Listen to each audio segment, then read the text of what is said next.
nabili nga grafted jackfruit or langka. Galing pa tong Leyte. So titingnan natin kung okay siya. Sana nga okay. Kasi alam nyo, nakailang bili na ako dyan sa online eh. Puro fake. Sasabihin grafted, hindi pala, galing sa buto. Pagdating dito, lanta na. Lanta na yung ating nabili. So it means na scam tayo ng mga scammer.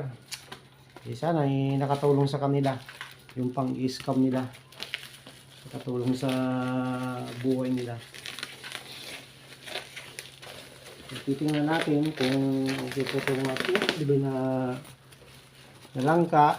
Sana okay para makabili pa tayo ulit at marami tayong tatanim.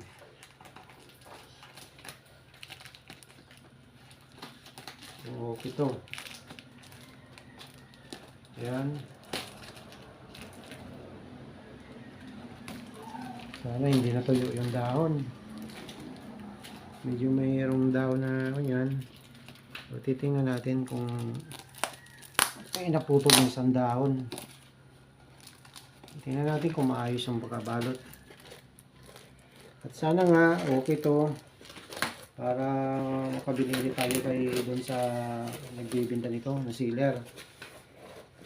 Pero kung hindi, i-scam. Okay. Nahirap kasi talaga yan sa online magbili-bili. Yung dati kasi minilang ko, hindi ko inina ng video. Kasi hindi naman tayo nag-iisip na manluloko. Pero talagang manluloko sa mundo ay talagang hindi nauubos. Parang politiko. Ha? Bubula-bulahin ka hanggang makuha yung oo mo. Pagdating ng oras, nandyan na yung kunya, nakuha na yung oo mo. Wala na. Yung pala, scam. So ito ay titingnan natin kung may ugat. Ito, mukhang okay naman yung lagayan niya. Hindi gaya yung nabinta ko. Kung saan parang binalot lang sa basura. So ito, mukhang okay naman yung napanood ko na mga video nila na ganito talaga yung nare-receive ng mga customer. Ayan, kuyung pa siya. Ayan. Kung okay naman, so titingnan natin yung loob. Kung okay nga. Para naman, kung okay to, i-forward ko to sa seller para makatulong sa kanya. Para makabinta pa siya ng mas marami. Hindi katulad nung dati kong binilan. Ako, pagdating dito, wala luray at wala talaga. As in, scam.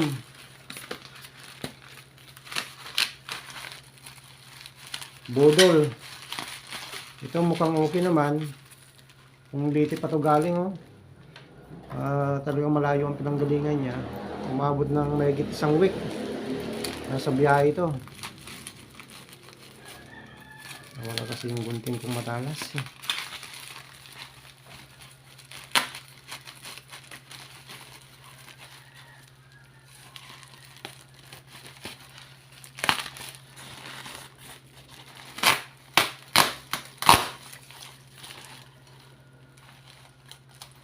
Ayan. Ano to?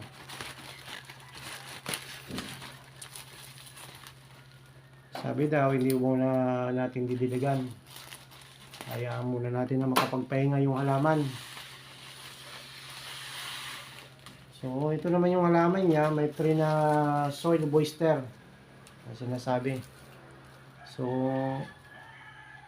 mukhang okay naman. Kung makikita nyo po. Yan o. Ito yung soil booster na sinasabi. Nakasama. Mukhang okay naman siya. Sana mabuhay.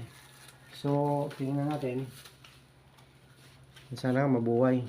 Para pagdating ng panahon, mapakinabangan natin.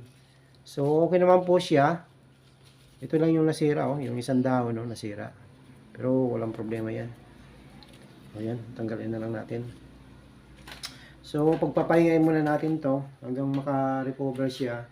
Sabi kasi doon, after ilang araw pa bago natin ilipat sa taniman. So, mukhang okay naman.